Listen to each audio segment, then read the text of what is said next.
Flow, un mundo que salvar es una fascinante película de animación de producción letona, sin diálogos y destinada a pequeños y mayores.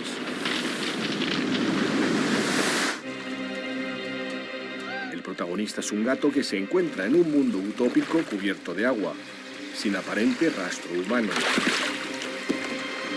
En la búsqueda de refugio se reúne en un barco con animales de otras especies. Juntos tendrán que superar las adversidades y sus diferencias para adaptarse a la nueva situación. Flow, un mundo que salvar es una película naturalista, tanto en su temática como en su apariencia. Quería que la imagen tuviera imperfecciones. Se notan las pinceladas y no hemos añadido detalles, salvo que sea realmente necesario. No es un estilo hiperrealista.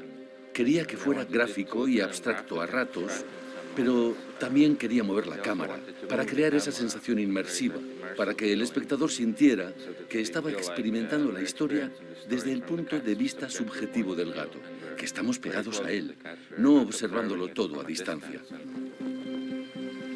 James Tsivalodis es un cineasta y animador letón. En Away, su primer largometraje, creado y dirigido íntegramente por él, ya se vislumbra su enorme talento para construir grandes historias sin diálogos.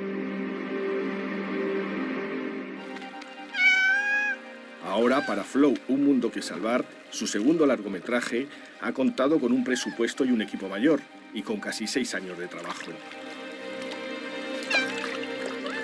Es la primera vez que trabajo con un equipo. Antes hacía todo yo solo en mis películas, incluido mi primer largo, Away.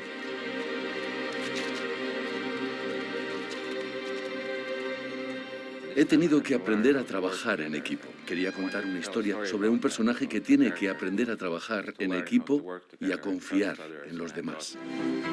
Flow, un mundo que salvar, reúne una sorprendente experiencia visual con una cautivadora aventura animada, que se ha alzado hasta el momento con 52 premios en diferentes certámenes y festivales. El más importante de todos, el reciente Globo de Oro a Mejor Película de Animación. Ahora, ante los inminentes premios Oscar, ha dado la sorpresa de estar nominada a Mejor Película Internacional, además de ser la gran favorita en la categoría de animación. Todo un hito para la cinematografía letona.